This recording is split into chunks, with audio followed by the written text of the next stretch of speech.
حضور فرماتے ہیں شب معراج میں نے دیکھا موسیٰ علیہ السلام قبر میں کھڑے ہو کر کیا کر رہے ہیں بولیے نماز پڑھ رہے ہیں. اور یہ مسلم شریف کی حدیث ہے جس پر کسی کو کوئی اعتراض نہیں ہے. سب کہتے ہیں یہ حدیث صحیح ہے. اس سے پتہ چلا انبیاء کرام کو اللہ تعالیٰ ورا الورا مقام عطا موت کے بعد بھی عطا کرتا ہے. بہرحال حضور کا سفر معراج اللہ نے آپ کو بلندیاں عطا کی. حضور کہتے ہیں میں مسجد اقصی میں گیا جب میں اترا جبریل نے میری سواری باہر باندھ دی جس طرح خادم سواریاں باندھتے ہیں. پھر جبریل آئے ہم دونوں مسجد اقصی میں داخل ہوئے.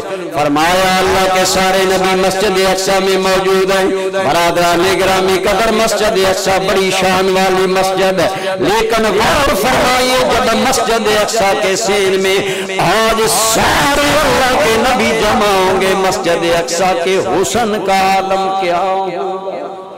خوبصورتی جہاں حضرت ابراہیم جیسا جلیل القدر پیغمبر موجود ہو, جہاں حضرت یوسف جیسا صاحب جمال موجود ہو, جہاں حضرت موسیٰ جیسا صاحب جمال موجود ہو, جہاں حلم شفقت اور رحمت کا پیکر عیسیٰ بن مریم موجود ہو, جہاں بے مثال بادشاہی کا تاجدار شاہ سلیمان موجود ہو, ایک سے بڑھ کر ایک نبی شان والا. لیکن دوستان گرامی قدر آج وہ سارے آئے ہیں لیکن ایمان سے بتائیے جب ان سب میں آمنہ کا لال آیا ہوگا.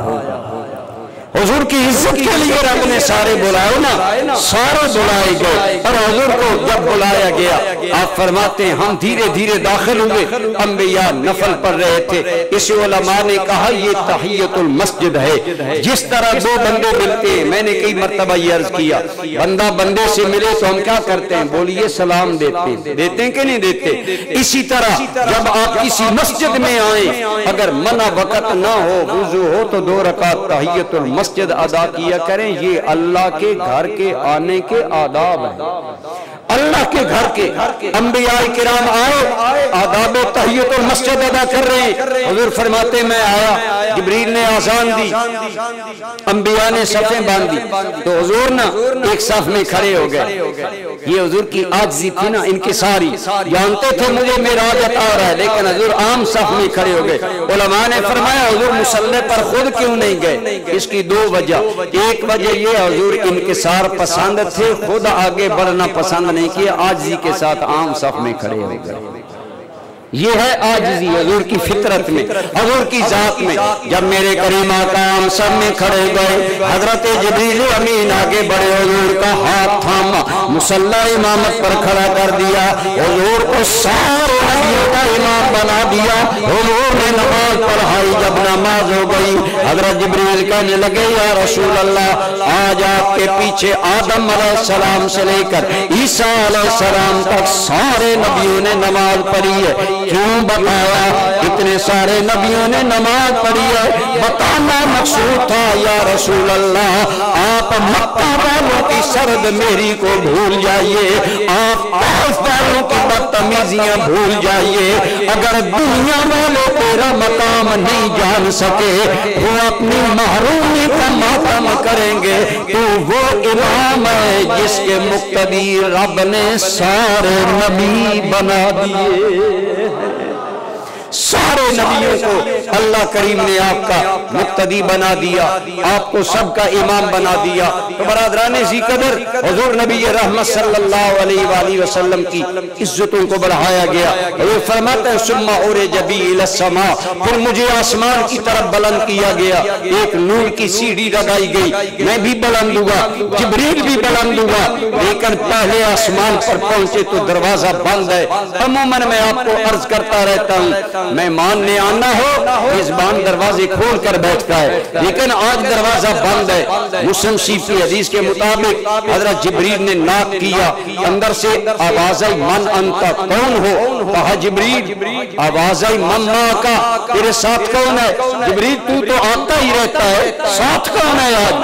کہا میں محمد ہوں, میرے ساتھ محمد ہے. تیسرا سوال ہوا حل ارسل الیہ, انہیں بلایا گیا ہے, دعوت دے کر بلایا گیا ہے. ہاں دعوت دے کر بلایا گیا ہے۔ حضور فرماتے ہیں جب یہ 3 سوال ہو گئے آسمان کا دروازہ کھل گیا۔ علماء فرماتے ہیں چاہیے تھا دروازہ کھلا ہوتا، جبریل تو آئے روز آتے ہیں، آج جبریل کے لیے بھی دروازہ بند، سوال و جواب ہو رہے ہیں۔ کیوں؟ علماء فرماتے ہیں اللہ نے معراج حضور کی عزتیں بڑھانے کے لیے کیا۔ اللہ دکھانا چاہتا ہے میرے محبوب مکرم آج تیری عزتوں کا عالم یہ ہے، آج دروازے بھی میری بارگاہ کے کھلیں گے تو صرف محمد کے لیے کھلیں گے، تیری خاطر ہم دروازے کھول لیں گے۔ جبریل کو روک لیا گیا۔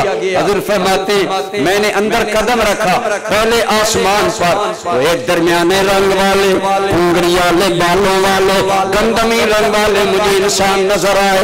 حضور فرماتے اتنا خوبصورت انسان میں نے کبھی نہیں دیکھا، وہ پیارا انسان بیٹھا ہے۔ جبریل مجھے کہنے لگے یا رسول اللہ نے سلام دیجئے۔ حضور فرماتے میں نے کہا السلام علیکم، میرے سلام کے جواب میں وہ خوبصورت انسان بولا، کہنے لگا مرحبا بالنبی الصالح والابن الصالح، اے صالح نبی تیرا آسمانوں پر آنا خوش آمدید، مرحبا میرے پیارے بیٹے تیرا آنا ہزار خوش آمدید۔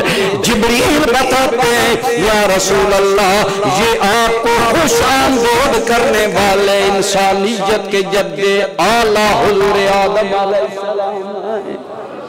فرمایا پہلے آسمان پر مجھے آدم علیہ السلام نے مرحبا کہا، ہر آسمان پر اللہ کے نبی کھڑے ہیں حضور کا استقبال کر رہے ہیں۔ دوسرے آسمان پر یحییٰ و عیسیٰ علیہ السلام، تیسرے پر یوسف علیہ السلام، چوتھے پر ادریس علیہ السلام، پانچویں پر ہارون علیہ السلام، چھٹے پر موسیٰ علیہ السلام۔ حضور فرماتے ہیں ساتویں آسمان پر اللہ کا ایک گھر ہے، جیسے یہ کعبہ ہے وہاں ایک کعبہ ہے، اس کعبے سے ایک لگا ایک خوبصورت انسان بیٹھا ہے۔ حضور فرماتے ہیں لوگوں وہ انسان تمہارے نبی سے بہت ملتا جلتا تھا۔ فرمایا میرے ساتھ وہ ملتے جلتے تھے لیکن ان کے چہرے پر حضور کی بہت عیاں تھی۔ فرماتے میں آگے بڑھا، جبریل نے مجھے کہا سلام دیجئے یہ آپ کے جد اعلیٰ حضور ابراہیم خلیل اللہ ہے۔ فرمایا میں نے سلام کیا، حضرت ابراہیم خلیل اللہ کعبہ سے ٹیک لگائے بیٹھے تھے۔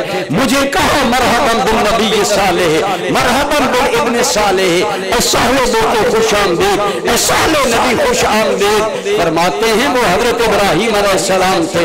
مزید آگے ہم بڑھے، جبریل اور میں گئے تو سدرہ پر پہنچے۔ سدرہ پر انوار کا جرمٹ ہے، خدا کے ملائکہ موجود ہیں، حضور کے دیدار کے لیے جمع ہیں۔ حضور فرماتے میں سدرہ سے آگے گزرا، پیچھے مڑ کر دیکھا کہ جبریل سے آگے کوئی بات پوچھو تو جبریل آگے نہیں بڑھا۔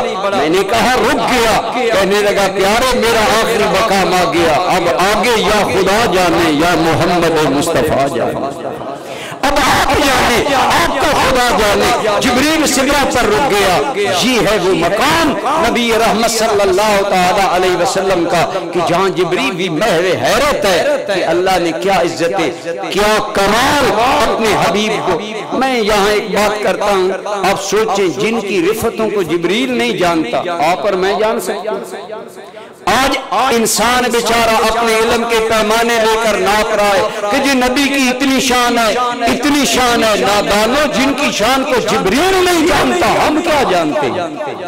بس یہی ان کی مقام ہے کہ خدا نہیں، باقی کیا ہے وہ یا خدا جانتا ہے یا محمد مصطفیٰ جانتا ہے۔ اسی لیے کہا گیا کہ عظمت مصطفیٰ کی کسے حد ملے، یہ وہ دریا ہے جس کا کنارہ نہیں، عقل جن بشر کا یہاں ذکر کیا، عقل روح ہمیں دنگ و حیران ہے۔ اللہ کریم نے اپنی بارگاہ قرب میں اپنے محبوب کو بلایا. کہاں؟ فرمایا فکانا کعبہ قوسین، دو قوسین کا فاصلہ، اور ادنا یا اس سے کم تھا. مالک ادنا میں بات پھر اجبار میں رکھی. فرمایا یہی بتانا چاہتا ہوں یار کی قربتوں کو اور کوئی نہیں جان سکتا، یا میں جانتا ہوں یا میرا حبیب جانتا ہے. اللہ رب العالمین نے ہمارے آقا کو یہ معجزہ دے کر حضور کی عزتوں میں اضافہ کیا، امت کی عزتوں میں اضافہ کیا.